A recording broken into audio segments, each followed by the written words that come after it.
Chapter 1. The Letter.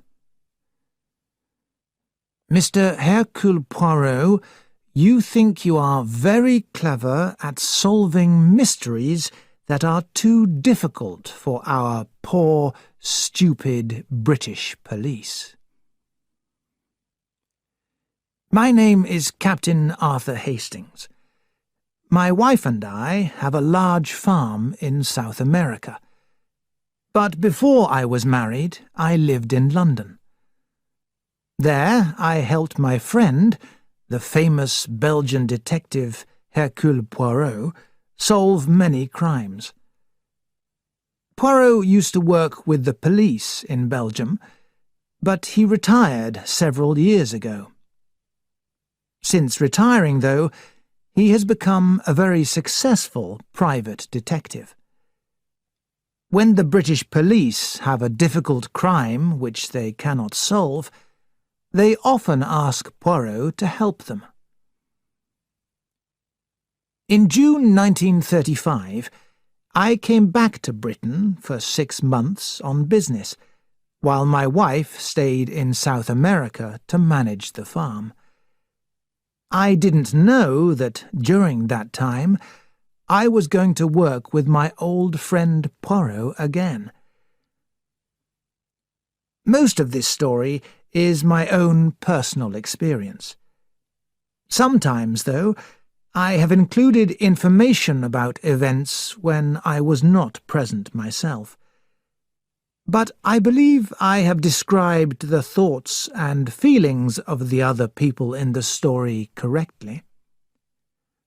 Poirot has seen my work and agrees that I have. In my opinion, Poirot used his skills in a most clever and unusual way to solve a number of crimes which were different from any others that he had worked on. I shall call these crimes the ABC murders. After arriving in England, I went almost immediately to visit Poirot. He had moved to a new flat in London and was very pleased to see me. "You're looking wonderful, Poirot," I said. "You haven't aged at all. In fact, if it were possible, I would say that you have fewer grey hairs than the last time I saw you."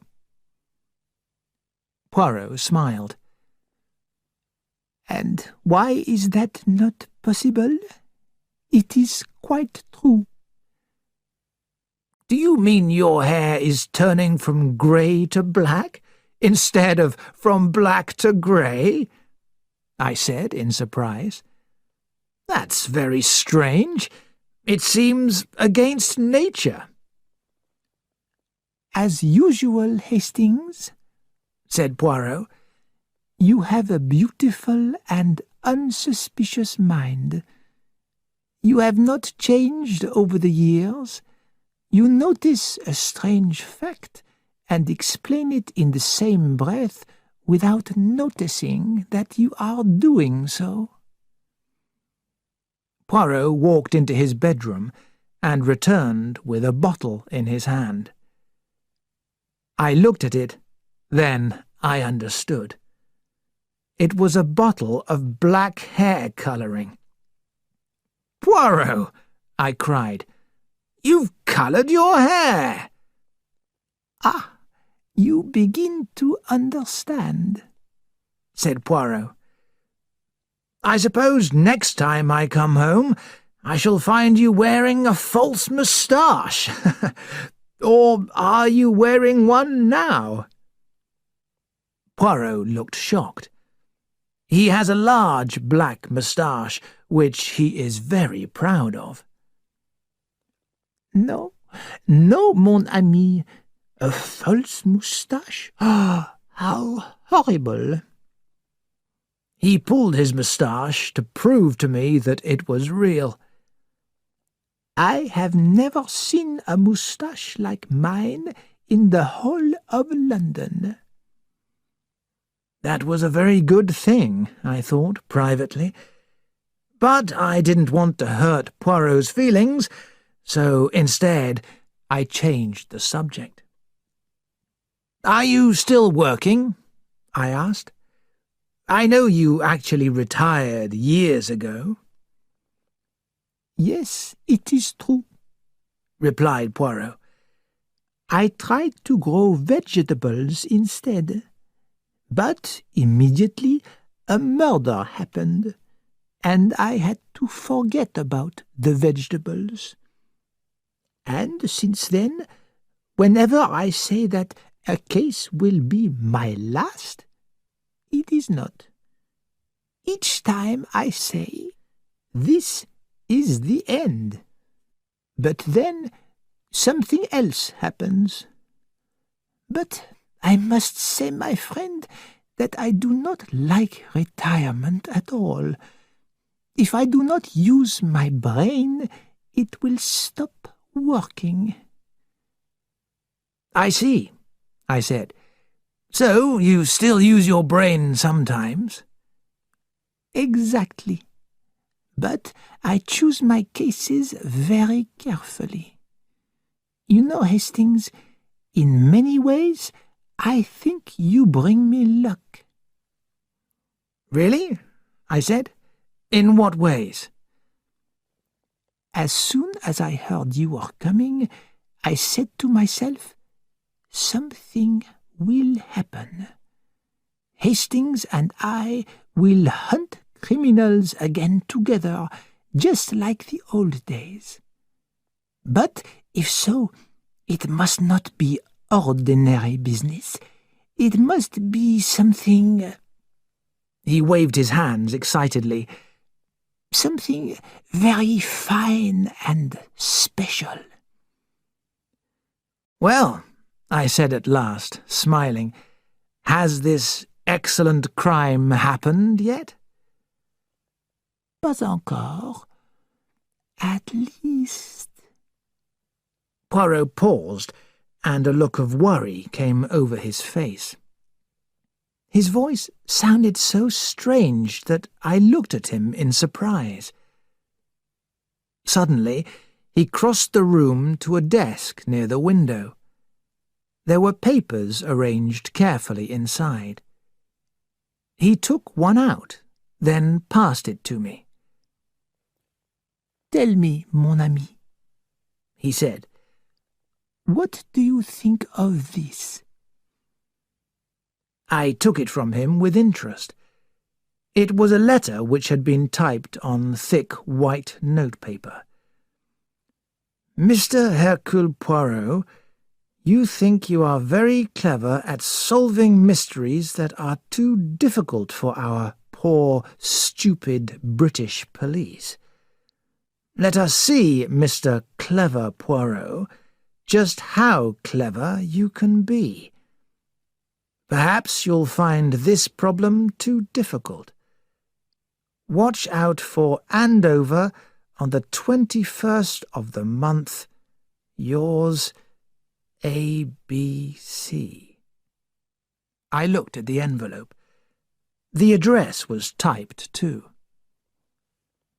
"The postmark is London WC1, said Poirot. "Well, what is your opinion?" I handed the letter back to him. "It's from a madman, I suppose," I said. "That is all you can say?" "Well, doesn't it sound like a madman to you?" "Yes, my friend, it does."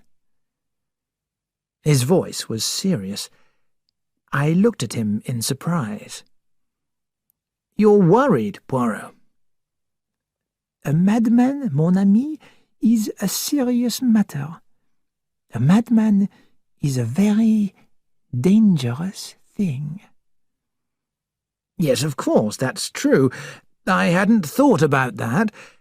But it sounds more like a rather stupid kind of joke. Perhaps the sender was drunk." "You may be right, Hastings." "What have you done about it?" I asked. "What can one do?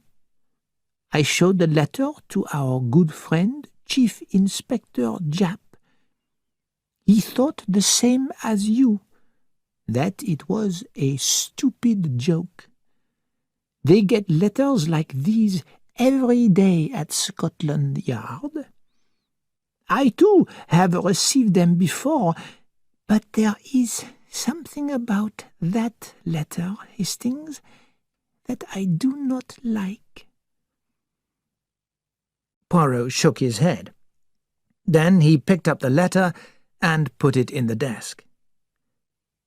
"If you really think it's serious, can't you do something?" I asked. As always, you are a man who wants action. But what can we do? The police have seen the letter, but they too will do nothing. There are no fingerprints on it. There are no clues to the possible writer. In fact, there is only your own feeling. Not feeling, Hastings. Feeling is a bad word. It is my knowledge, my experience that tells me something about that letter is wrong. He waved his hands about, then shook his head again. "Well," I said, "the 21st is Friday. If a big robbery happens near Andover, then—" "Ah, what a good thing that would be." "A good thing?" I stared in surprise. The word seemed to be a very strange one to use. A robbery may be exciting, but surely it can't be a good thing. Poirot shook his head. "You don't understand, my friend. It would be a good thing because it would clear my mind of the fear of something else." "Of what?" "Murder," said Hercule Poirot. Mr. Alexander Bonaparte Cust got up from his chair and looked near-sightedly round his bedroom. The furniture was old, and the bedroom was not very clean. His back hurt from sitting in the same position for too long. As he stretched himself to his full height, you could see that he was quite a tall man, but he did not look tall because he stooped. He went to a coat that was hanging on the back of the door, and took from the pocket a packet of cheap cigarettes and some matches. He lit a cigarette, and then returned to the table. He picked up a railway guide and searched for some information inside it. Then he looked at a typewritten list of names. With a pen, he made a mark against one of the first names on the list. It was Thursday, the 20th of June. I had forgotten about the anonymous letter which Poirot had received, and the importance of the 21st. On the 22nd, Poirot received a visit from Chief Inspector Japp of Scotland Yard. We had known the inspector for many years, and he welcomed me warmly. "What a surprise!" he cried. "It's just like the old days seeing you with Monsieur Poirot again. You're looking well, too. Your hair is just getting a little thin. Well, that's what happens to all of us." I always brushed my hair carefully across the top of my head, so I wasn't very pleased that Inspector Japp had noticed my thinning hair, but I decided not to get upset. "Yes, we're all getting older," I agreed. "Except for Monsieur Poirot," said Japp, smiling at my friend. "His hair and moustache look wonderful. And since he retired, he's become very famous. Train mysteries, air mysteries, high society deaths. Oh, he's here, there and everywhere. Have you heard about his anonymous letter? I showed it to Hastings the other day, said Poirot. Of course, I said. I'd completely forgotten about it. What was the date in the letter? Yesterday, said Japp. That's why I've come here. I rang the police in Andover to see if anything had happened. But the letter is certainly a joke. A shop window was broken by children throwing stones, and a few people got drunk. But that's all. I am very glad about that, said Poirot. We get lots of letters like that every day, said Japp, from people who have nothing better to do. They don't mean any harm. They're just looking for a bit of excitement. I have been foolish to think that the matter was so serious, Poirot agreed. Well, I must go, said Japp, laughing. I just wanted to stop you worrying. After the inspector had left, Poirot said, He does not change much, the good Japp, eh? He looks much older, I said, and his hair is going grey, I added nastily. You know, Hastings, I have a very clever hairdresser, said Poirot. He could put some false hair onto your head and brush your own hair over it. Poirot, I shouted. I'm not interested in your hairdresser. What's the matter with the top of my head?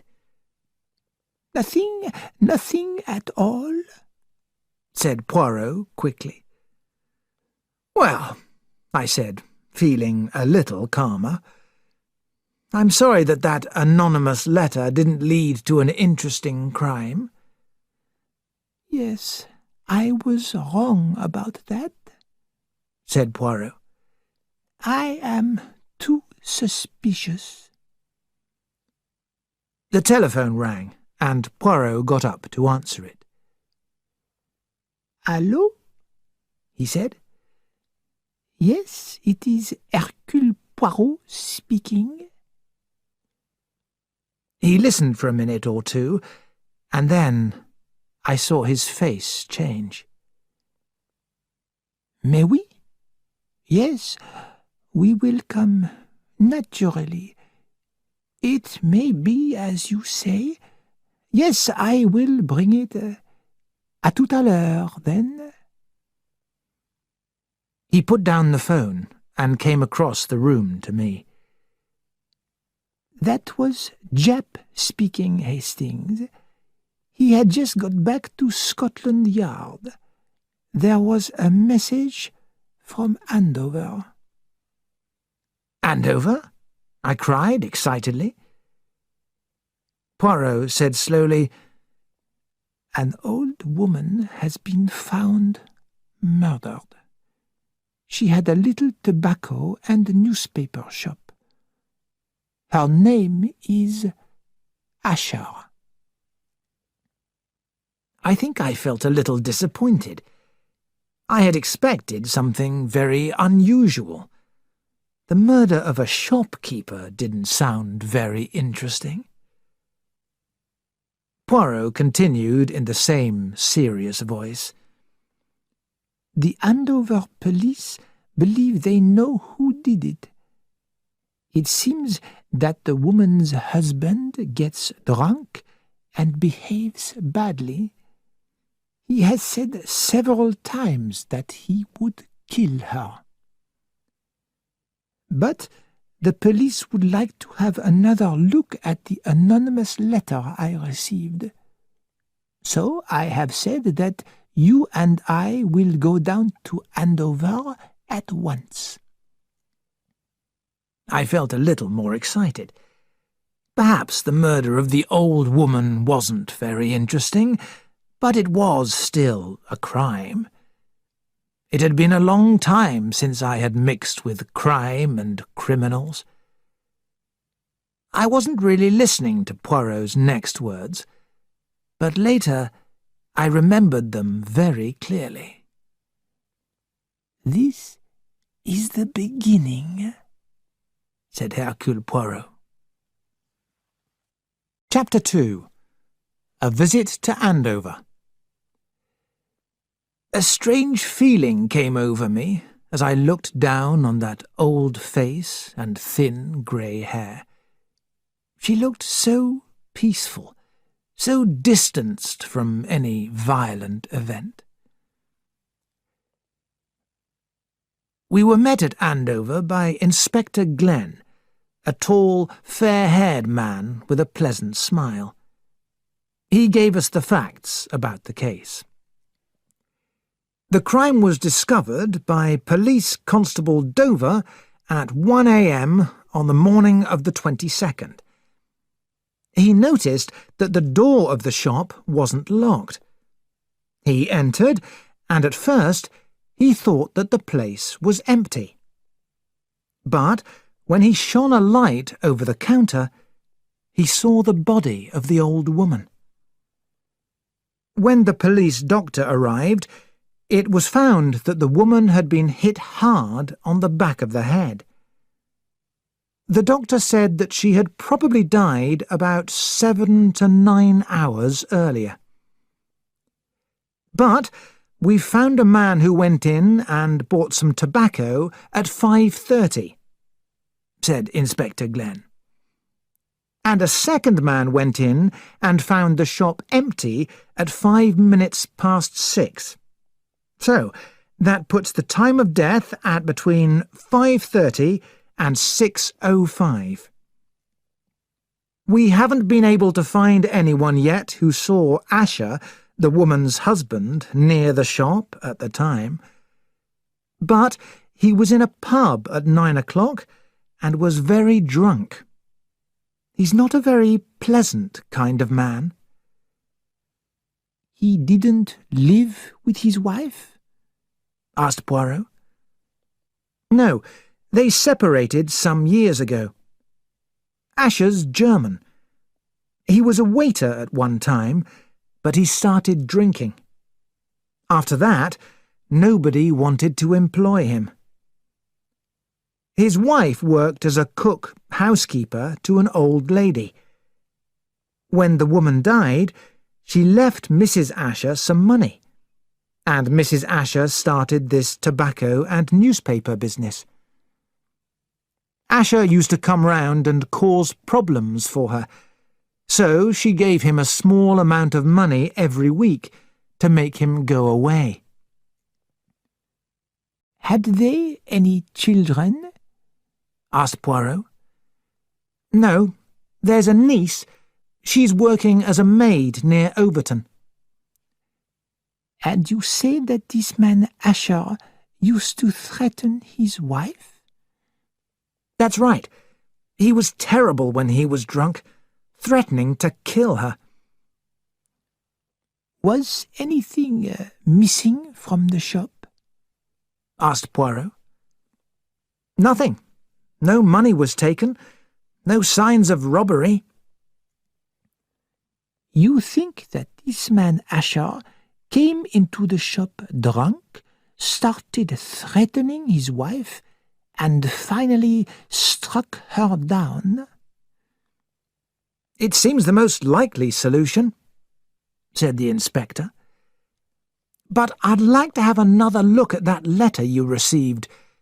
I was wondering if Asher wrote it. Poirot handed over the letter, and the inspector read it. "I don't think it's from Asher," he said at last. "I don't think that he would use the words, 'our British police.' It's good quality paper, too. It's strange that the letter should say the 21st of the month. Of course, it might be coincidence. That is possible, yes, said Poirot. But I don't like this kind of coincidence, Mr. Poirot. ABC. Who could ABC be? We'll see if Mary Drower, that's Mrs. Asher's niece, can give us any help. It's a strange business. A constable came in. Yes, Briggs, what is it? It's the man Asher, sir. We've found him. Right, bring him in here. Where was he? Hiding down by the railway. Franz Asher was a very unattractive man. He was crying and threatening us at the same time. He looked at each of our faces in turn. What do you want with me? You should be ashamed to bring me here.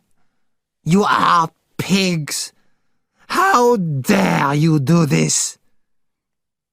His voice changed suddenly. No, I do not mean that. You would not hurt a poor old man, not be hard on him. Everyone is hard on poor old Franz. Poor old Franz. Mr. Asher started to cry. Stop that, Asher, said the inspector. Control yourself. You're not in any trouble yet. If you didn't kill your wife... Asher interrupted him, his voice almost a scream. I did not kill her. I did not kill her. It is all lies. You are English pigs, all against me. I would never kill her. Never. You often threatened to kill her, Asher? No, you do not understand. That was just a joke between Alice and me. A strange kind of joke. Where were you yesterday evening, Asher? I did not go near Alice. I was with friends, good friends. We were drinking at the 7 Stars and then at the Red Dog. Dick Willows, he was with me, and old Curdy, and George, and Platt. It is the truth that I am telling you. Take him away, Inspector Glenn said to Constable Briggs. Hold him on suspicion of murder. I don't know what to think, he said as the unpleasant, shaking old man was taken out. If the letter didn't exist, I'd say he did it. What about the men he talked about? Asked Poirot. A bad crowd, all ready to tell lies. But it's important to find out whether anyone saw him near the shop between 5:30 and 6. Poirot shook his head thoughtfully. You are sure nothing was taken from the shop? He asked. Perhaps a packet or two of cigarettes, but that's not a reason for murder. And there was nothing different about the shop? Nothing new there? There was a railway guide, said the inspector.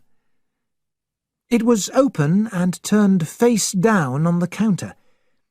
It appeared that someone had looked up the trains from Andover, either the old woman or a customer. Did she sell that type of thing? Asked Poirot. The inspector shook his head. She sold cheap timetables.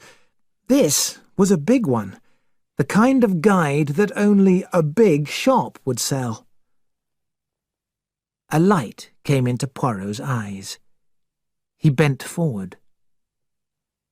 A railway guide, you say? What kind?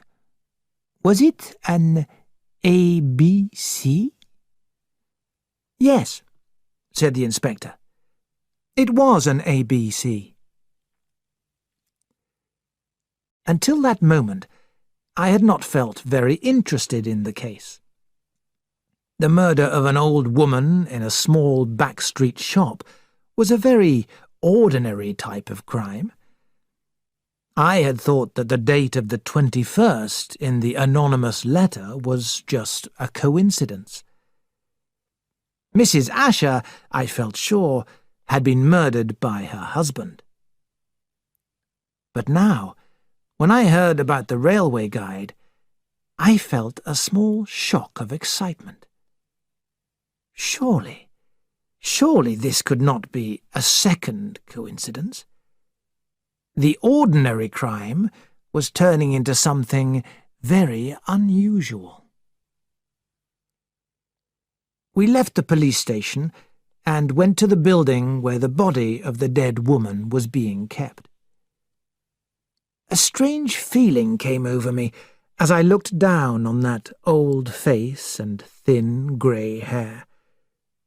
She looked so peaceful, so distanced from any violent event. She was beautiful when she was young, said Poirot. Really? I said. But yes. Look at the lines of the bones, the shape of the head. We went to see the police doctor, Dr. Kerr. We haven't found what killed her, he said. It's impossible to say what it was. Perhaps a heavy stick. Did the murderer have to be very strong? Asked Poirot. Do you mean could the killer be a shaky old man of 70?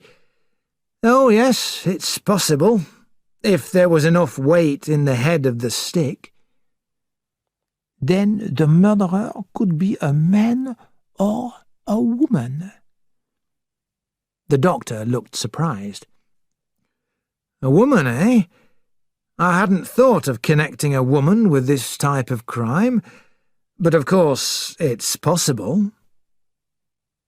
Poirot nodded in agreement. How was the body lying?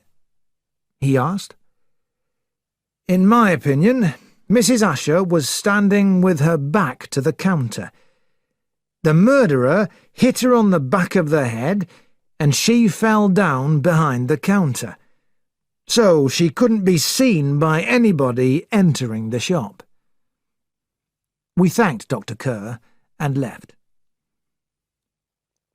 You see, Hastings, said Poirot, this shows that Asher may be innocent. A woman faces a man who is threatening her, but instead she had her back to the murderer. So clearly she was taking down tobacco or cigarettes for a customer. Poirot looked at his watch. Overton is not far away. Shall we drive over there and have an interview with the niece of the dead woman? A few minutes later, we were driving towards Overton. Inspector Glenn had given us the address of Mrs. Asher's niece. It was a big house, about 1.5 kilometres from the village, on the London side. The door was opened by a pretty dark-haired girl. Her eyes were red from crying. I think you are Miss Mary Drower, the maid here? Asked Poirot gently. Yes, sir. That's right. I'm Mary, sir. Then perhaps I can talk to you for a few minutes. It's about your aunt. We went inside the house, and Mary opened the door of a small living room.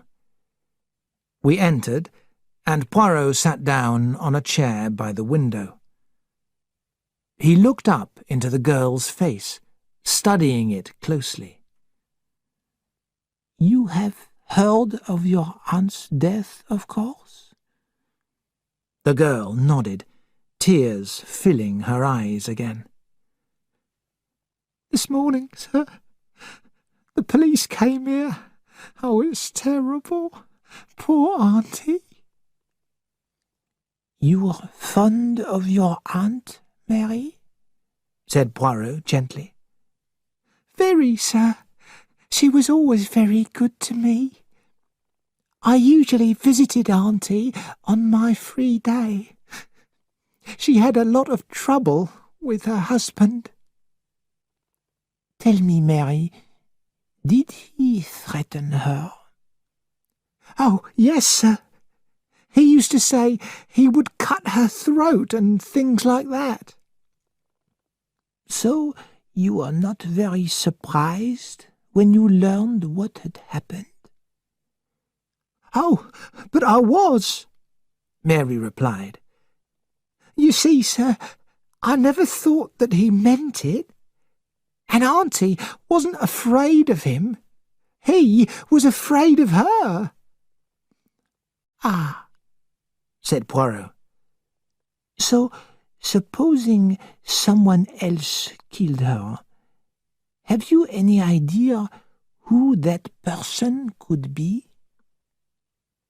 I've no idea, sir, said Mary in great surprise. It doesn't seem likely.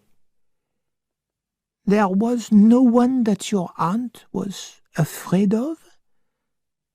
Mary shook her head. Auntie wasn't afraid of people. Did she ever get anonymous letters?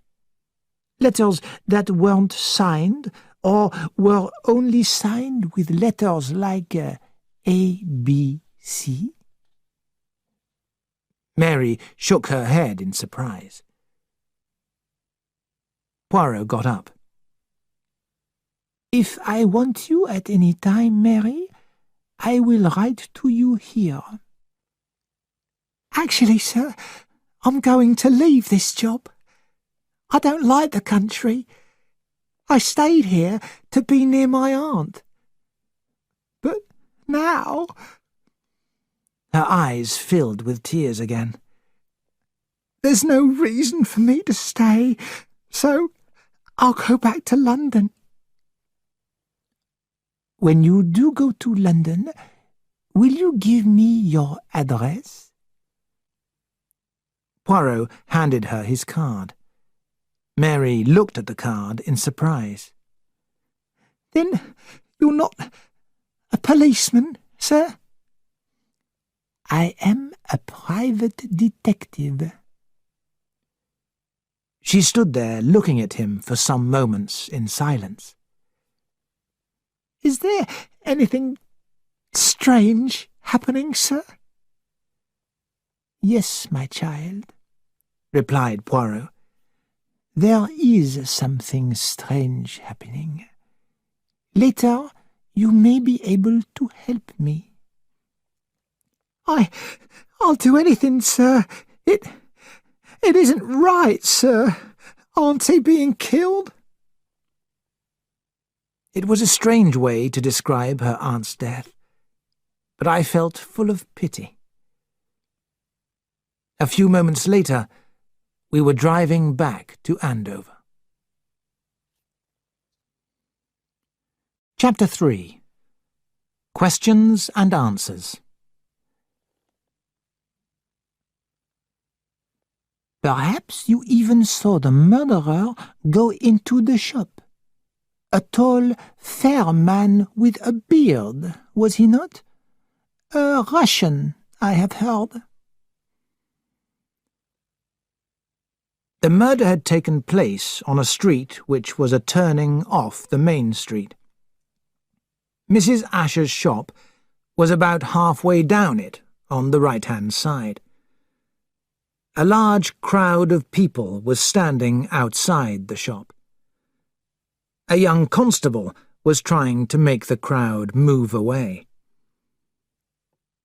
Poirot stopped at a little distance from them.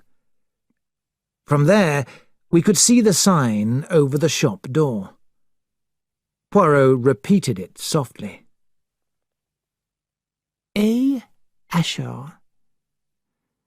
Come, let us go inside, Hastings. We made our way through the crowd. Poirot showed the young constable a letter from Inspector Glenn, explaining who we were. He nodded and unlocked the door to let us pass inside. The shop was very dark. The constable found and switched on the electric light. There were a few cheap magazines lying about, and newspapers from the day before, all dusty. Behind the counter there were shelves reaching to the ceiling, packed with tobacco and packets of cigarettes. There were also jars of sweets. It was an ordinary little shop, like thousands of others. She was down behind the counter, the constable explained in a slow voice.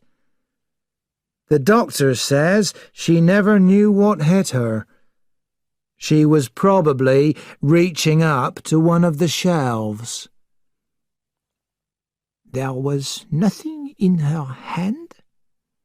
Asked Poirot. No, sir, but there was a packet of cigarettes down beside her. Poirot nodded. His eyes moved round the small shop, noting everything. And the railway guide was where? Here, sir. The constable pointed out the place on the counter. It was open at the right page for Andover and lying face down. Were there any fingerprints? I asked. There were none on the railway guide, sir. There were lots on the counter itself. Were there any of Asher's among them? Asked Poirot. Too soon to say, sir.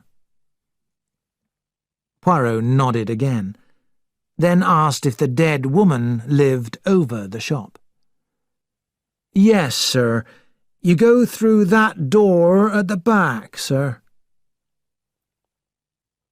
Poirot passed through the door, and I followed him. Behind the shop there was a small room which was both a kitchen and living room. It was tidy and clean, but without much furniture. There were a few photographs on a shelf over the fire. One was of Mary Drower, Mrs. Asher's niece. Another was of a young couple in old-fashioned clothes. The girl looked beautiful, and the young man was handsome. Probably a wedding picture, said Poirot. I looked closely at the couple in the photograph. It was almost impossible to recognize the well-dressed young man as Asher. Upstairs there were two more small rooms. One had been the dead woman's bedroom. There were a couple of old blankets on the bed, a small pile of underwear in one drawer and cookery books in another, a magazine, a pair of shiny new stockings, and a few clothes hanging up. "Come, Hastings," said Poirot quietly. "There is nothing for us here." When we were out in the street again, Poirot crossed the road. Almost exactly opposite Mrs. Asher's shop, there was a shop selling fruit and vegetables. In a quiet voice, Poirot told me what I had to do. Then he entered the shop. After waiting a minute or two, I followed him in. He was buying some green beans. I chose some apples. Poirot talked excitedly to the fat lady who was serving him. "It was just opposite you, was it not, that the murder happened? Perhaps you even saw the murderer go into the shop. A tall, fair man with a beard, was he not? A Russian, I have heard." "What's that?" The woman looked up in surprise. "A Russian did it?" "Mais oui. I thought perhaps you noticed him last night." "Well, I don't get much chance to look," said the woman. "The evenings are busy time, and there are always a lot of people passing after they finish work. A tall, fair man with a beard. No, I can't say I saw him." I interrupted the conversation, as Poirot had told me to. "Excuse me, sir," I said to Poirot. "I think you have the wrong information. A short, dark man, I was told." A discussion started between the fat woman, her husband, and a young assistant. They had seen 4 short, dark men, and the assistant had seen a tall, fair one. Poirot and I left the shop with our beans and apples. "And why did you do that, Poirot?" I asked. "I wanted to find out if it was possible for a stranger to enter Mrs. Asher's shop without being noticed." "Couldn't you simply ask those people if they saw anyone?" "No, mon ami. If I asked those people for information, they would not tell me anything. But when I made a statement, they started to talk. We now know that this time is a busy time. There are a lot of people on the streets. Our murderer chose his time well, Hastings." We gave our beans and apples to a very surprised small boy in the street. Then Poirot paused and looked at the houses on each side of Mrs. Asher's house. One was a house with curtains that had been white but were now grey. Poirot knocked at the door. It was opened by a very dirty child. "Good evening," said Poirot. "Is your mother in?" The child stared at us for a long time. Then he shouted up the stairs. "Ma'am, you're wanted!" A sharp-faced woman came down the stairs. "You're wasting your time here," she began, but Poirot interrupted her. "Good evening, madame," he said. "I am a newspaper reporter working for the Evening Star. I would like to offer you £5 for some information about your neighbour, Mrs. Asher." As soon as Poirot talked about money, the woman became more pleasant. "I'm sorry I spoke so crossly just now," she said, "but a lot of men come along and try to sell me things.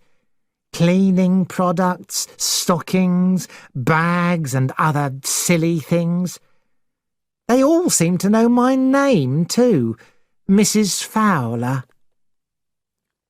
"Well, Mrs. Fowler," said Poirot, "you only have to give me some information. Then I'll write a report of the interview." Mrs. Fowler began to talk about Mrs. Asher. She had had a lot of trouble with Franz Asher. Everyone knew that. But she hadn't been afraid of him. Had Mrs. Asher ever received any strange letters, Poirot asked? Letters without a signature? Mrs. Fowler didn't think so. Had Mrs. Fowler seen a railway guide, an ABC, in Mrs. Asher's home? Mrs. Fowler replied that she hadn't. Had anyone seen Asher go into the shop the evening before? Again, Mrs. Fowler said no. Poirot paid her the £5, and we went out into the street again. "That was rather an expensive interview, Poirot," I said. "Do you think she knows more than she told us?" "My friend, we are in the strange position of not knowing what questions to ask," replied Poirot. "Mrs. Fowler has told us all that she thinks she knows. In the future, that information may be useful for us." I didn't understand what Poirot meant, but at that moment we met Inspector Glenn. He was looking rather unhappy. He had spent the afternoon trying to get a list of people who had been seen entering the tobacco shop. "And nobody has seen anyone?" asked Poirot. "Oh, yes, they have. 3 tall men, 4 short men with black moustaches, 2 beards, 3 fat men, all strangers, and all looking like criminals." Poirot smiled. "Does anyone say that they have seen the man Asher?" "No, they don't. And that's another reason why he might be innocent. I've just told the Chief Constable that I think this is a job for Scotland Yard. I don't believe it's a local crime." Poirot said seriously, "I agree with you." The inspector said, "You know, Monsieur Poirot, it's a nasty business. I don't like it." We had 2 more interviews before returning to London. The first was with Mr. James Partridge, who had bought something from Mrs. Asher at 5:30. Mr. Partridge was a tidy little man. He worked in a bank and wore glasses on the end of his nose. He was very exact in everything he said. "Mr. Poirot," he said, looking at the card my friend had handed to him. "From Inspector Glenn. What can I do for you, Mr. Poirot?" "I understand that you were the last person to see Mrs. Asher alive." Mr. Partridge placed the ends of his fingers together and stared at Poirot. "That is not certain, Mr. Poirot," he said. "It's possible that there were other customers after me." "If there were, they have not reported it," said Poirot. "But you, I understand, went to the police without waiting to be asked." "Certainly I did. As soon as I heard about the shocking event, I realized that my statement might be helpful." "You have an excellent sense of duty," said Poirot. "Perhaps you could kindly repeat your story to me. Certainly. I was returning to this house, and at 5:30 exactly, I entered Mrs. Asher's shop. I often bought things there. It was on my way home. Did you know that Mrs. Asher had a drunken husband who was in the habit of threatening her life? No, I knew nothing about her. Did you think there was anything unusual about her appearance yesterday evening? Did she seem different from usual? Mr. Partridge thought for a time. She seemed exactly as usual, he said at last. Poirot got up. Thank you, Mr. Partridge, for answering these questions. Have you an ABC in the house? I want to look up my return train to London. On the shelf behind you, said Mr. Partridge. Poirot took down the ABC and pretended to look up a train. Then he thanked Mr. Partridge, and we left. Our next interview was with Mr. Albert Riddle. Mr. Riddle was an enormous man with a large face and small, suspicious eyes. He looked at us angrily. "I've told everything once already," he said.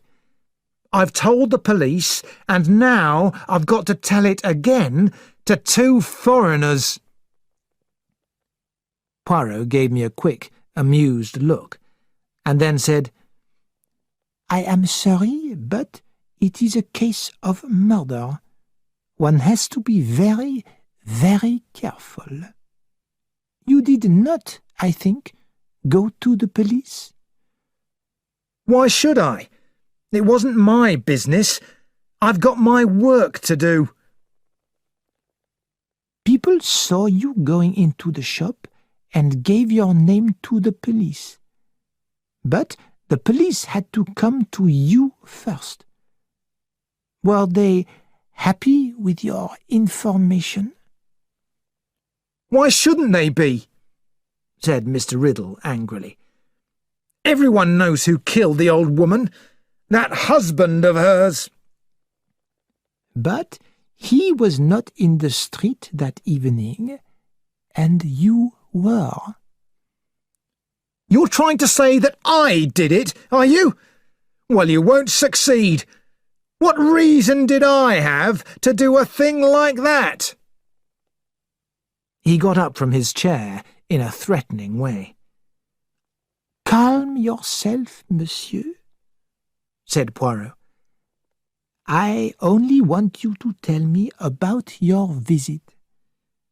It was 6 o'clock when you entered the shop?" "That's right. A minute or 2 after 6. I wanted a packet of tobacco. I pushed open the door and went in. There wasn't anyone there. I waited, but nobody came, so I went out again." "You didn't see the body behind the counter?" "No." "Was there a railway guide lying about?" "Yes, there was, face down. I thought perhaps the old woman had to go somewhere by train and forgot to lock the shop." "Perhaps you picked up the railway guide and moved it along the counter?" "I didn't touch it. I did just what I said," said Mr. Riddle angrily. "And you did not see anyone leaving the shop before you got there?" "No. Why are you trying to fix this murder on me?" Poirot got up. "Nobody is fixing anything on you. Yet Bonsoir, monsieur. Poirot went out into the street, and I followed him.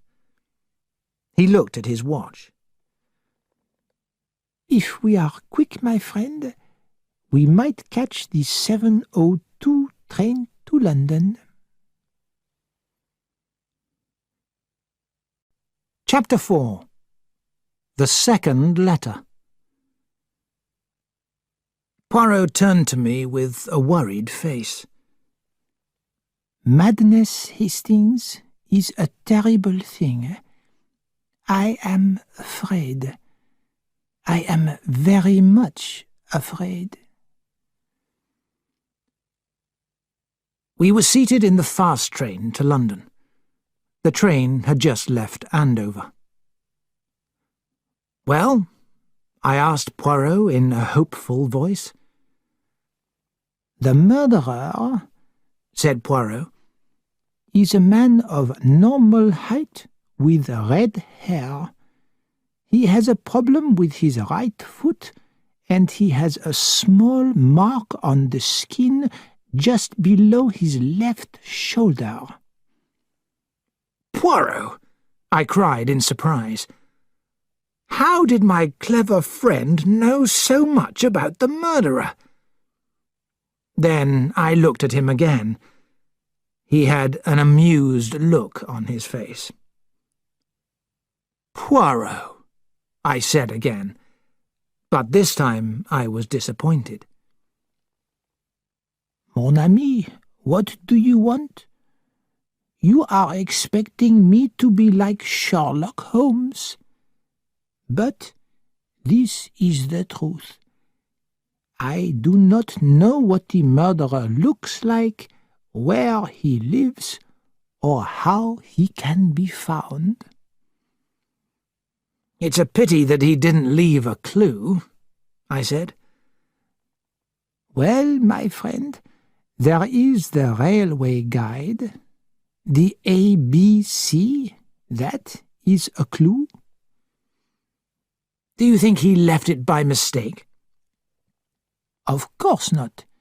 He left it on purpose. The fingerprints tell us that. "But there weren't any on it." That is what I mean. Since there are no fingerprints on the ABC, it was carefully cleaned. So, our murderer left it there for a purpose. Poirot continued slowly. We are faced here with an unknown person. In one way, we know nothing about him. But in another way, we know a lot about him. He has a typewriter, and he buys good quality paper. And we can ask ourselves some useful questions. Why the ABC? Why Mrs. Asher? Why Andover? "The woman's past life seems simple enough," I said thoughtfully. "The interviews with those two men were disappointing. They couldn't tell us anything more than we knew already." But there is a possibility that the murderer lives in or near Andover, said Poirot.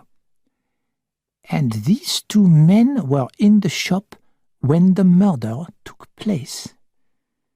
But, personally, Hastings, I think the murderer came from outside. And we must not forget that perhaps it was a woman. The method of attack is a man's, but anonymous letters are written by women more often than by men. I was silent for a few minutes. Then I said, "What do we do next?" "Nothing," said Poirot, smiling at me. "Nothing?" Again, I heard the disappointment in my voice. Am I a magician? What do you want me to do? The police are doing everything they can. They will discover anything that can be discovered. In the days that followed, I found that Poirot was strangely unwilling to talk about the case. In my own mind, I was afraid that I knew the reason why. Poirot hadn't been able to solve the murder of Mrs. Asher. My friend was used to success, and he found failure very difficult. So difficult that he didn't even want to talk about it. The crime received very little attention in the newspapers. There was nothing exciting or unusual about the murder of an old woman. The newspapers soon found more exciting subjects to write about. I was beginning to forget about the matter when something new happened. I hadn't seen Poirot for a couple of days, as I had been away for the weekend. I arrived back on the Monday afternoon, and the letter came by the 6 o'clock post. Poirot opened the envelope and breathed in deeply. "It has come," he said. "What has come?" "The second part of the ABC business. Read it," said Poirot, and passed me the letter.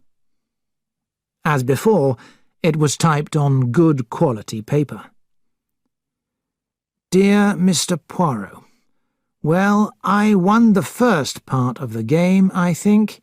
The Andover business went very well, didn't it? But the fun's only just beginning. Watch what happens at Bexhill-on-Sea on the 25th of the month. What a great time we are having. Yours, ABC." "Does this mean this man is going to try and murder someone else?" I said. "Naturally, Hastings. Did you think that the Andover business was going to be the only case? Do you not remember me saying, 'This is the beginning'?" "But this is horrible. We're facing a mad killer." The next morning, there was a meeting of some powerful police officials. There was the Chief Constable of Sussex, Inspector Glenn from Andover, Superintendent Carter of the Sussex Police, Inspector Japp, a younger inspector called Crome, and also Dr. Thompson, the famous specialist in illnesses of the mind. Everyone was sure that the two letters were written by the same person. "We've now got definite warning of a second crime, which is going to take place on the 25th, the day after tomorrow, in Bexhill. What can we do to stop it?" said the Sussex Chief Constable. He looked at his superintendent. The superintendent shook his head. "It's difficult, sir. There's not the smallest clue about who the victim will be. What can we do?" "I have a suggestion," said Poirot. "I think it is possible that the surname of the intended victim will begin with the letter B. When I got the letter naming Bexhill, I thought it was possible that the victim as well as the place might be chosen in alphabetical order." "It's possible," said the doctor. "On the other hand, it may be that the name Asher was a coincidence. Remember that we are facing a madman. He hasn't given us any clue about his motive." "Does a madman have motives, sir?" asked the superintendent. "Of course he does," said the doctor. "I'll keep a special watch on anyone connected with the Andover business," said Inspector Glenn. "Partridge and Riddle, and, of course, Asher himself. If they show any sign of leaving Andover, they'll be followed." Later, Poirot and I walked along by the river. "Poirot," I said, "surely this crime can be stopped." Poirot turned to me with a worried face. "Madness, Hastings, is a terrible thing. I am afraid. I am very much afraid." I still remember waking up on the morning of the 25th of July. It was about 7:30. Poirot was standing by my bedside, gently shaking me by the shoulder. I looked at his face and was awake at once. "What is it?" I asked, sitting up quickly. "It has happened," Poirot said. "What?" I cried. "You mean... But today is the 25th. "It took place last night. I mean, in the early hours of this morning." I jumped out of bed and got dressed quickly. Poirot had just had a telephone call from Bexhill on Sea. He told me what had happened. "The body of a young girl has been found on the beach at Bexhill," he said. "She is Elizabeth Barnard, a waitress in one of the cafes. According to the medical examination, the time of death was between 11:30 p.m. and 1 a.m. An ABC open at the trains to Bexhill was found under the body." 20 minutes later, we were in a fast car crossing the Thames on our way out of London. Inspector Crome was with us. He was officially in charge of the case. Crome was a very different type of officer from Japp. He was much younger and seemed to think that he was a better detective than Poirot. "If you want to ask me anything about the case, please do," he said. "You have not, I suppose, a description of the dead girl?" asked Poirot. "She was 23 years old and was working as a waitress at the Orange Cat Cafe." "Pas ça. I wondered if she was pretty."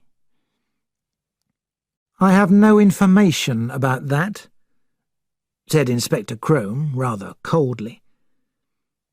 A look of amusement came into Poirot's eyes. "It does not seem to you important, but for a woman it is very important." There was a short silence. Then Poirot opened the conversation again. "Were you informed how the girl was murdered?" "She was strangled with her own belt," replied Inspector Crome. Poirot's eyes opened very wide.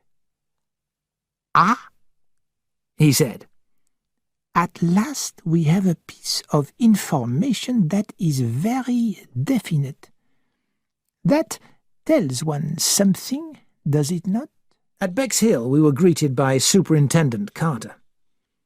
With him was a pleasant-faced, intelligent-looking young inspector called Kelsey. "We've told the girl's mother and father about her death," said the superintendent. "It was a terrible shock to them, of course. There's also a sister, a typist in London. We've communicated with her, and there's a young man. In fact, the girl was supposed to be out with him last night." "Any help from the ABC guide?" asked Crome. "It's there." The superintendent nodded towards the table. "No fingerprints. It's open at the page for Bexhill. It's a new book, I think. It hasn't been opened much. It wasn't bought anywhere round here."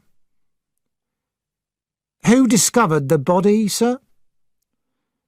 "A retired army officer who was walking his dog at about 6 a.m. "Well, sir, I'd better start the interviews," said Crome. "There's the cafe and the girl's home. I'd better go to both of them. Kelsey can come with me." "And Mr. Poirot?" asked the superintendent. "I will go with you," said Poirot to Crome. Crome, I thought, looked a little annoyed. We went to the Orange Cat, a small tea-room by the sea. It served coffee, tea, and a few lunch dishes. Coffee was just being served. The manageress took us into a very untidy back room. "Miss, Marion?" asked Crome.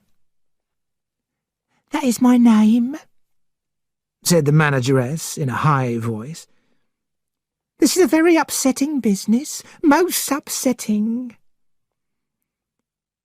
"What can you tell me about the dead girl, Miss Marion?" asked Kelsey. "Had she worked here for a long time?" "This was the second summer. She was a good waitress." "She was, pretty, yes?" asked Poirot. "She was a nice, clean-looking girl," replied Miss Marion. "What time did she finish work last night?" Poirot continued. 8 o'clock. We close at 8. "Did she tell you how she was going to spend the evening?" "Certainly not," said Miss Marion. She looked shocked. "How many waitresses do you employ?" "2 normally, and an extra 2 from the 20th of July until the end of August.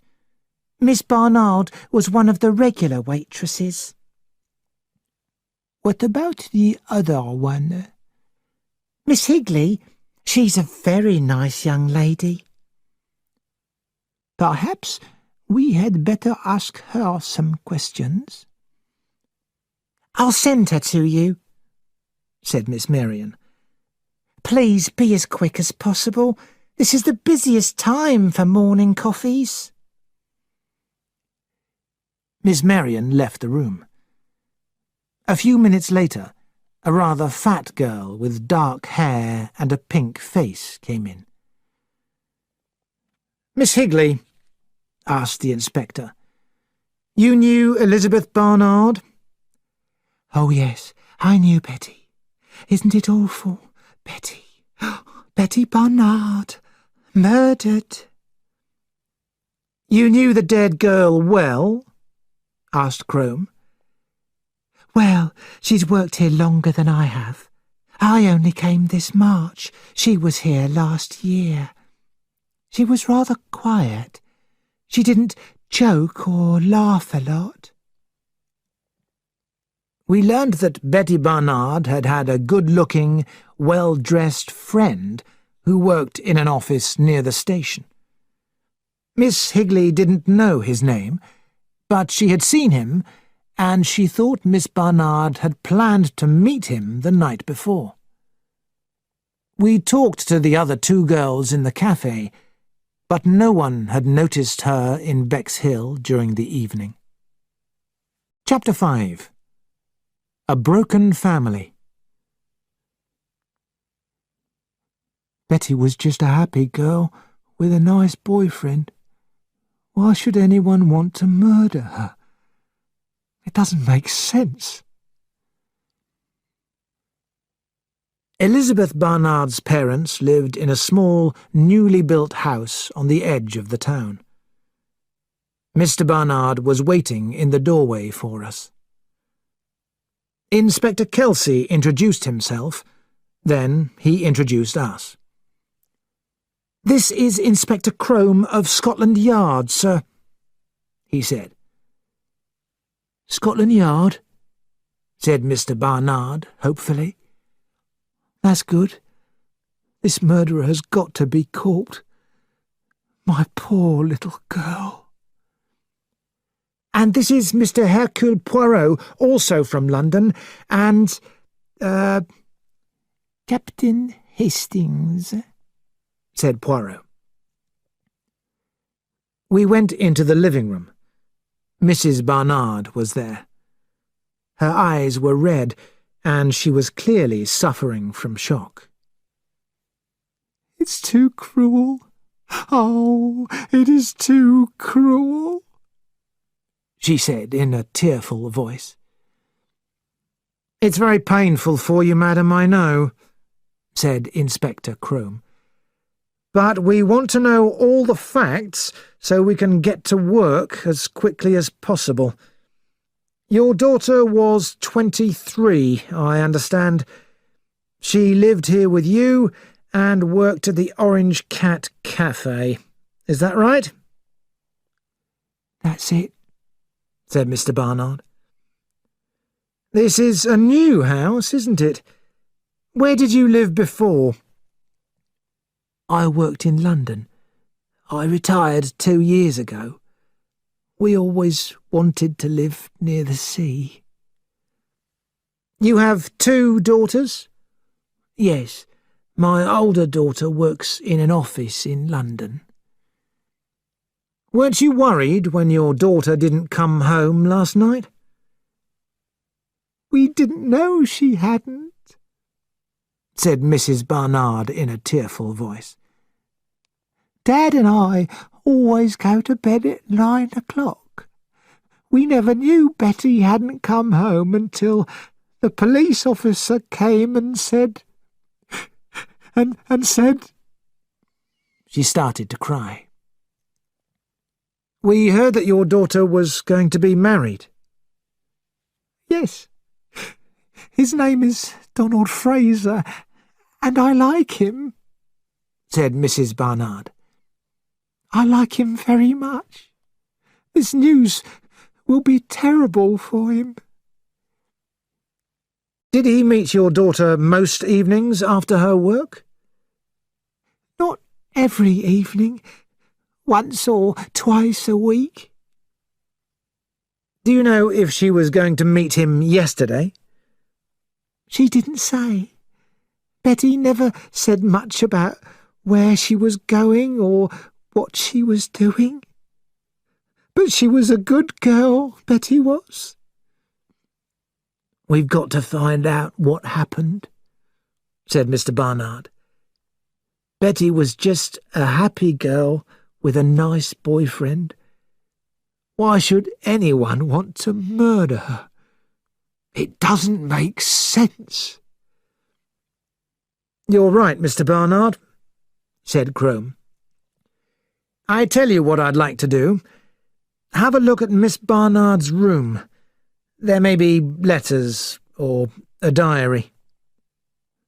"Certainly," said Mr. Barnard.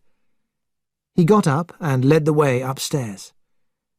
Crome followed him, then Poirot, then Kelsey. I was at the back. I paused for a minute on the stairs. As I did so, a taxi stopped outside, and a girl jumped out. She paid the driver and hurried up the path, carrying a small suitcase. As she entered, she saw me and stopped. "Who are you?" she said. I came down a few steps. I felt embarrassed about how exactly to reply. Should I give my name, or say that I had come here with the police? "Oh well," said the girl. "I can guess." She pulled off her hat and threw it on the ground. I could see her better now, as she turned a little so the light fell on her. Her hair was black and cut in a modern fashion, and her body was thin. She was not good-looking, but there was something about her that made you notice her. "You are Miss Barnard?" I asked. "I am Megan Barnard. You belong to the police, I suppose." "Well," I said, "not exactly." She interrupted me. "I don't think I've got anything to say to you. My sister was a nice girl with no men friends. Good morning."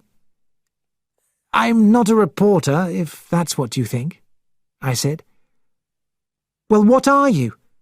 Where are Mum and Dad?" "Your father is showing the police your sister's bedroom. Your mother's in there. She's very upset." The girl seemed to make a decision. "Come in here," she said. She pulled open a door and passed through.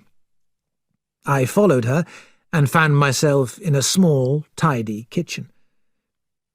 I was going to shut the door, but then Poirot came quietly into the room and closed the door behind him. "Mademoiselle Barnard?" he said. "This is Monsieur Hercule Poirot," I said. Megan Barnard looked at him quickly. "I've heard of you," she said. "You're the private detective, aren't you?" She sat down on the edge of the kitchen table. "I don't see what Monsieur Hercule Poirot is doing in our little crime." "Mademoiselle," said Poirot, "I heard what you said just now to my friend Hastings. A nice girl with no men friends. When a young girl is dead, that is the kind of thing that is said. But I should like you to find someone who knew Elizabeth Barnard and who does not know she is dead. Then perhaps I should hear what is useful to me. The truth." Megan Barnard looked at him for a few minutes in silence. When at last she spoke, her words made me jump. "Betty," she said, "was a stupid little fool. I was very fond of her, but I could see that she was very foolish. I even told her that sometimes." "Please tell me exactly what you mean," said Poirot. "I will help you. I heard what you said to Hastings, that your sister was a bright, happy girl with no men friends. It was the opposite that was true, was it not?" Megan said slowly, "Betty was a good girl. I want you to understand that. But she liked being taken out and dancing and all that kind of thing." "And she was pretty, yes?" This was the third time that I had heard Poirot ask this question. Megan got down from the table and opened her suitcase. She took out a photo and handed it to Poirot. It showed the head and shoulders of a fair-haired girl. She was not beautiful, but she had a cheap kind of prettiness. Poirot handed it back, saying, "You and she do not look like each other, mademoiselle." "Oh, I'm the plain one of the family. I've always known that." "In what way do you think your sister was behaving foolishly?" asked Poirot. "Do you mean, perhaps, in her relationship with Mr. Donald Fraser?" "That's it, exactly. Don's a very quiet sort of person, but well, naturally, he wouldn't be happy about certain things, and then—" "And then what, mademoiselle?" Poirot gave her a long, hard look. "I was afraid that he might end the relationship with her, and that would be a pity. He would be a good husband." Poirot continued to stare at her. She looked back at him. "So," Poirot said at last, "we do not speak the truth now." "Well," said Megan, turning to the door, "I've done what I can to help." "Wait, mademoiselle. I have something to tell you. Come back." To my surprise, Poirot told Megan Barnard the whole story of the ABC letters, the murder in Andover, and the railway guide found by the bodies. Megan listened to every word very carefully. "You really mean that my sister was killed by a madman?" she asked. "Exactly. You see, mademoiselle, you can give me the information I ask for freely, without wondering whether or not it will hurt anyone." "Yes, I see that now." "Then let us continue our conversation. I have formed the idea that this Donald Fraser has perhaps a violent and jealous temper. Is that right?" Megan Barnard said quietly, "I'm going to give you the whole truth now, Monsieur Poirot. Don is, as I say, a very quiet person. He keeps all his emotions inside himself. He can't always say what he feels in words. He was always jealous about Betty. He loved her very much, and she was fond of him, but she liked other men too. And of course, working in the Orange Cat, she was always meeting men. And then perhaps she'd go with them to the cinema. Nothing serious, but she just liked to have fun." "I understand," said Poirot. "Continue." Don couldn't understand why she wanted to go out with other people, and once or twice they had terrible arguments. When quiet people lose their tempers, they get really angry. Don was so violent that Betty was frightened. There was one argument just over a month ago. I was at home for the weekend, and I told Betty she was being a little fool. She had told Don she was going to Hastings to see a girlfriend, and he found out that she'd really been in Eastbourne with a married man. There was a terrible scene. Don was white and shaking and saying that one day... "Yes?" "He'd murder her," said Megan in a low voice. She stopped and stared at Poirot. He nodded his head several times. "And so, naturally, you were afraid?" "I didn't think he'd actually done it," said Megan. "But I was afraid that the police would find out what he said. Several people knew about it." "Exactly. Do you know, mademoiselle, if your sister met this married man, or any other man, recently?" "I don't know," said Megan, shaking her head. "But it wouldn't surprise me if Betty had, well, told Don a few lies again." An electric bell rang sharply. Megan went to the window and looked out. "It's Don," she said.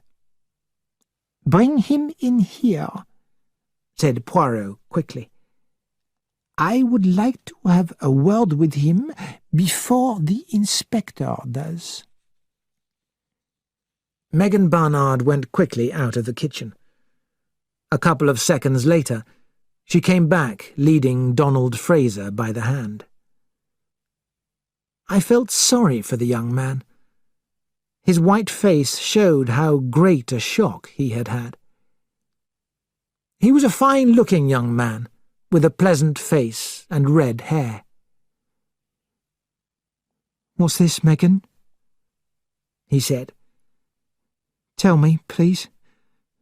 I've only just heard. Betty—" His voice grew quieter. Poirot pushed forward a chair, and he sank down on it.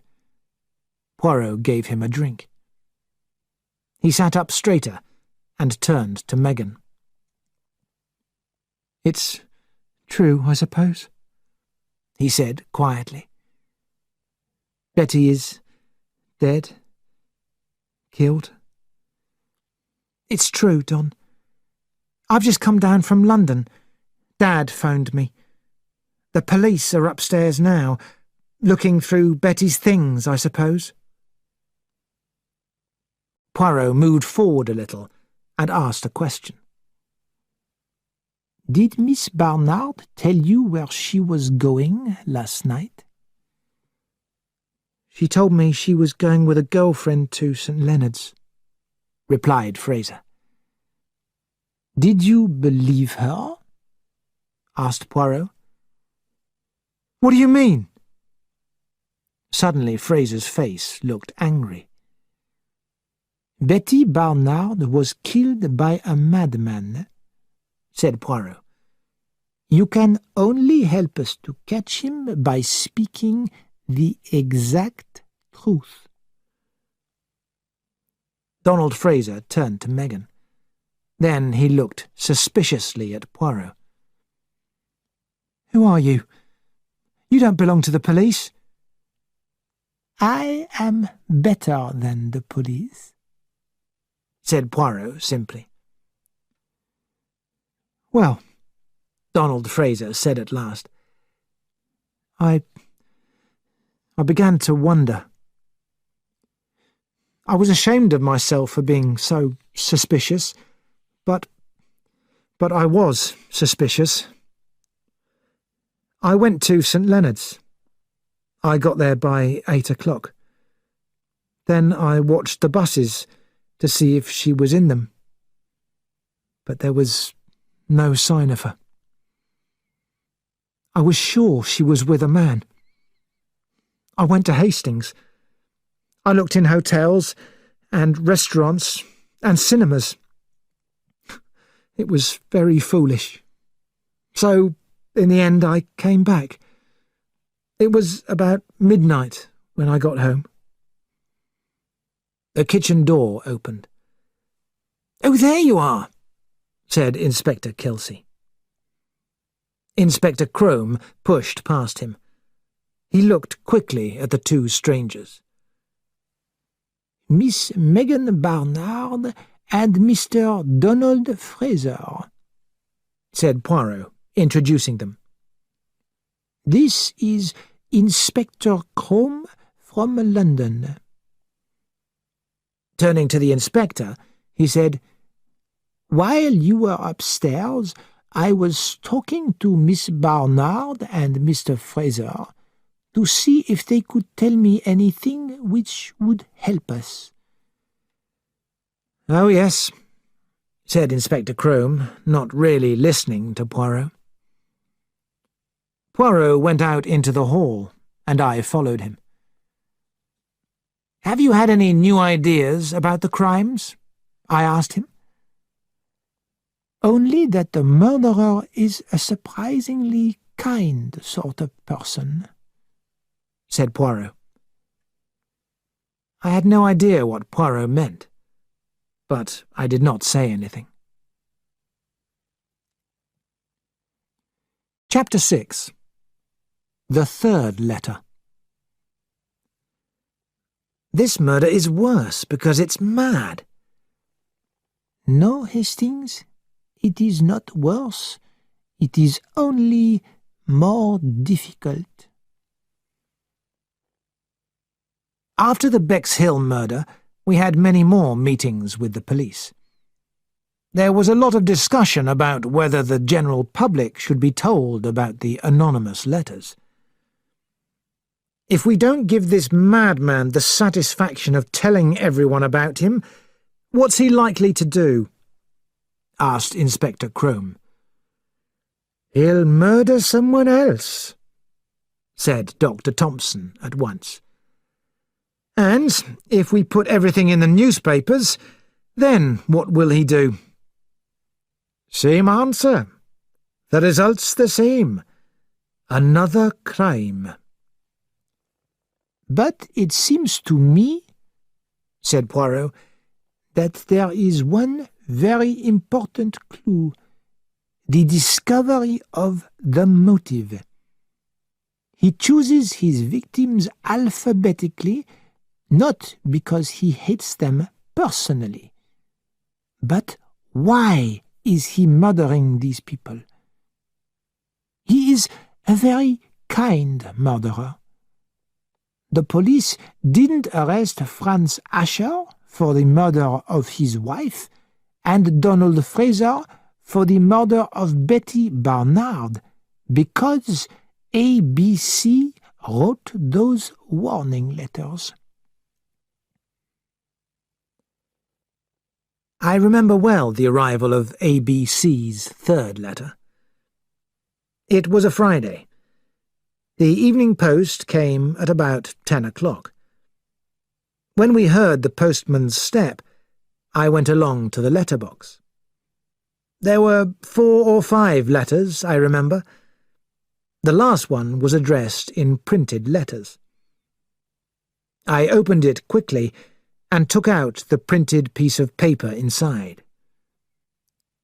"Poor Mr. Poirot, you aren't as good at these little criminal matters as you thought, are you? Let us see if you can do any better this time. This time it's easy. Churston on the 30th. Do try and do something about it. It's a bit boring for me when everything goes so easily, you know. Good hunting, ever yours, ABC." "Churston," I said, jumping to get our own ABC. "Let's see where it is." "Hastings," said Poirot, "when was that letter written? Is there a date on it?" "It was written on the 27th, I said, looking at the letter in my hand. "Did I hear you right, Hastings? Did he give the date of the murder as the 30th? Bon Dieu, Hastings! Do you not realize? Today is the 30th. Poirot picked up the envelope from the floor. There was something unusual about the address, but I had been too worried to look at it closely. Poirot was at that time living in Whitehaven Apartments. The address on the envelope said, Hercule Poirot, White Horse Apartments. Someone had written across the envelope, "Not known at White Horse Apartments, EC1, try Whitehaven Apartments."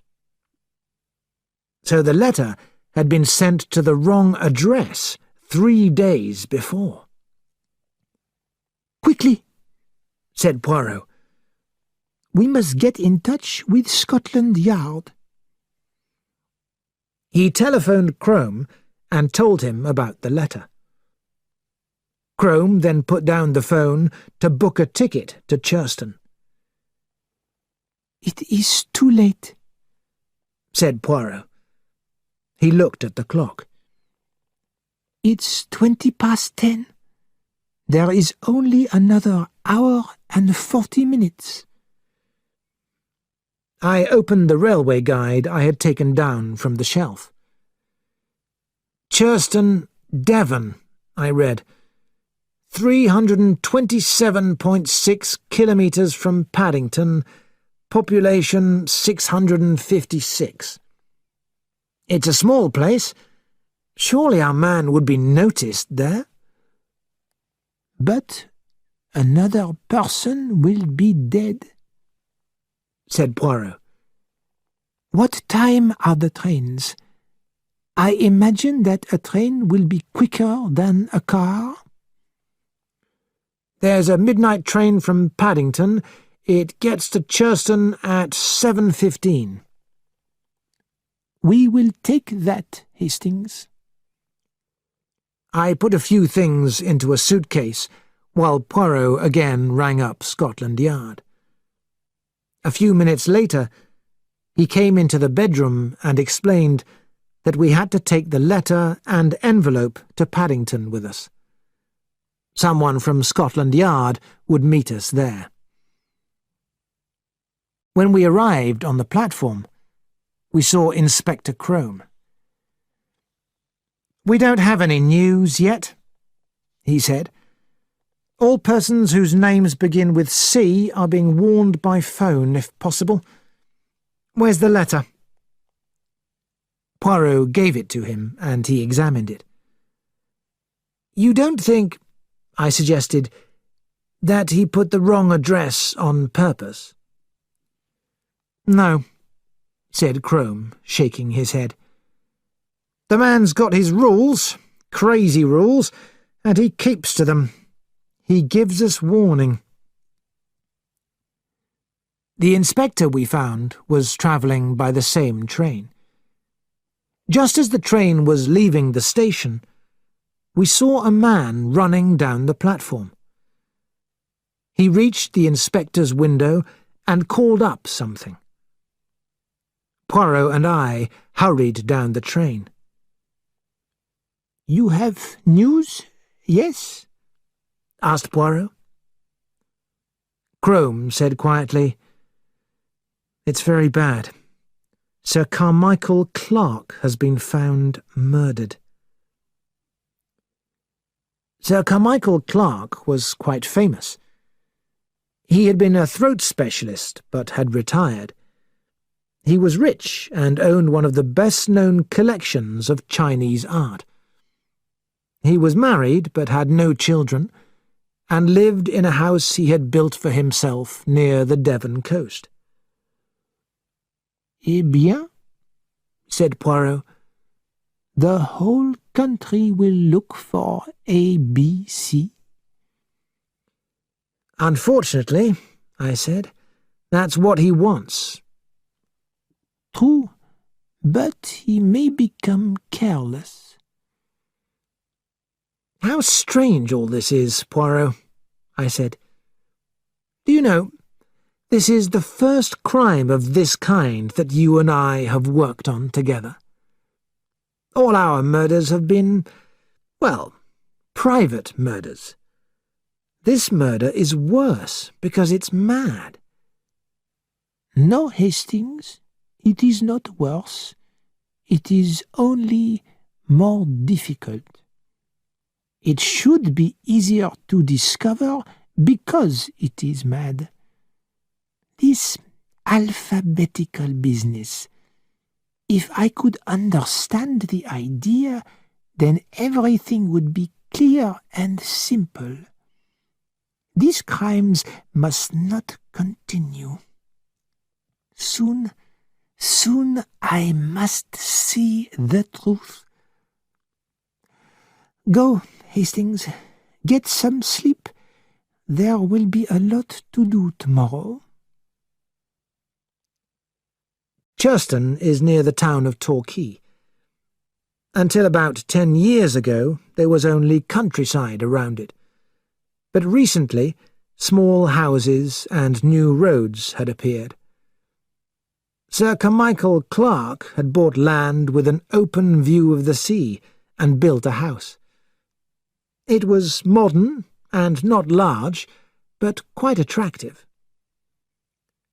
A local police officer, Inspector Wells, met us at the station and told us what had happened.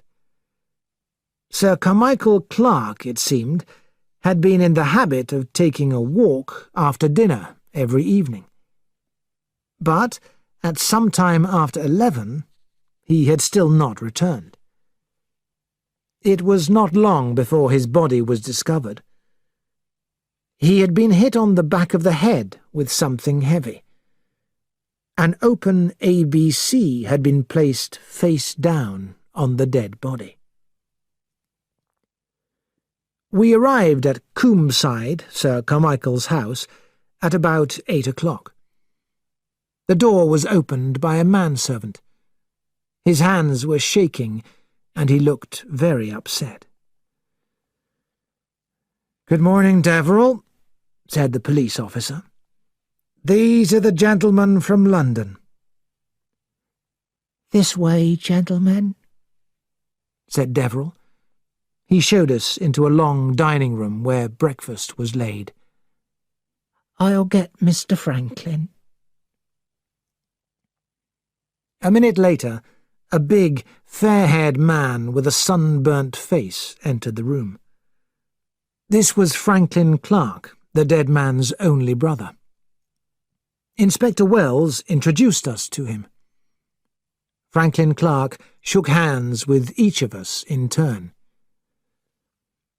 "Let me offer you some breakfast," he said. "We can talk as we eat." We ate the excellent breakfast and drank coffee. "Inspector Wells told me everything last night," said Franklin Clark.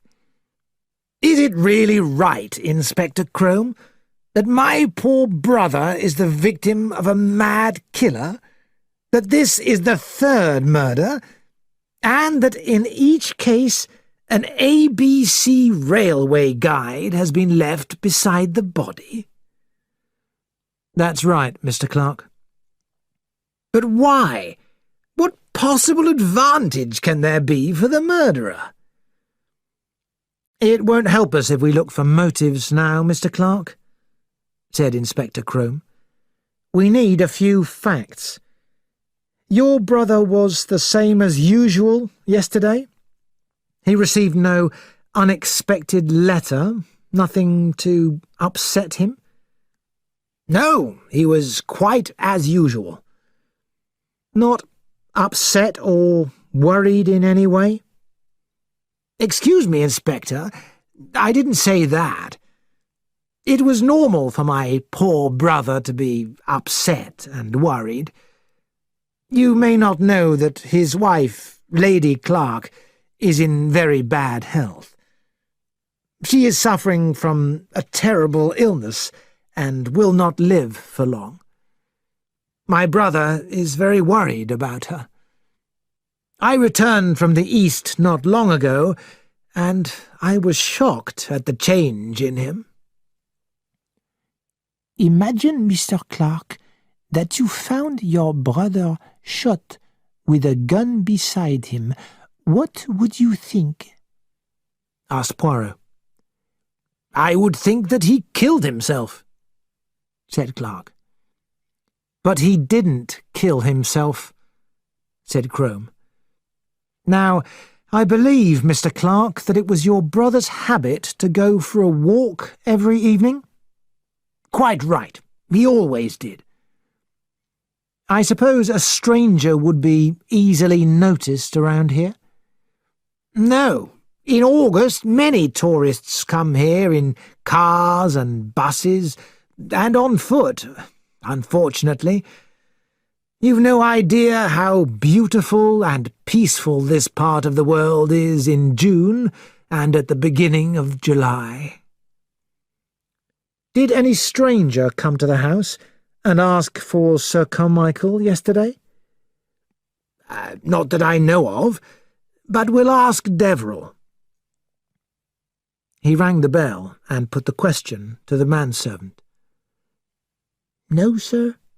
No one came to see Sir Carmichael. As Deverell left the room, a young woman came in. "This is Miss Thora Grey," said Franklin Clark. "My brother's secretary." The girl was very fair. She had the very fair hair and light grey eyes that one finds among Norwegians and Swedes. She looked about 27. Clark brought her a cup of coffee, but she refused any food. "Did you see the letters that Sir Carmichael received?" asked Crome. "I suppose he never received a letter or letters signed ABC?" ABC? She shook her head. No, I'm sure he didn't. He didn't say he had noticed anyone during his evening walks recently. Have you yourself noticed any strangers? No. Of course there are a lot of people here at this time of year. Inspector Crome asked to be shown the path of Sir Carmichael's nightly walk. Franklin Clark led the way, and we followed. Thora Grey and I were walking a little behind the others. "I expect this has been a terrible shock to his wife," I said. "Lady Clark is usually drugged. She doesn't know what's happening for a lot of the time," replied Miss Grey. We went out through the garden gate, and then along a small path leading down to the sea. Suddenly, we came out to a place covered with grass which looked out over a beach of white stones. All around it, dark green trees ran down to the sea. It was a beautiful place, white, deep green, and bright blue. "This was my brother's evening walk," said Clark. "He came here, then back up the path. Then he went across the fields back to the house." We continued and came to a place near some trees, halfway across the field where the body had been found. "The murderer probably stood here in the shadow," said Crome. "Your brother almost certainly noticed nothing until he was struck down." We went back to the house. As we climbed up the stairs, the doctor came out of a room where the body had been taken, with a black bag in his hand.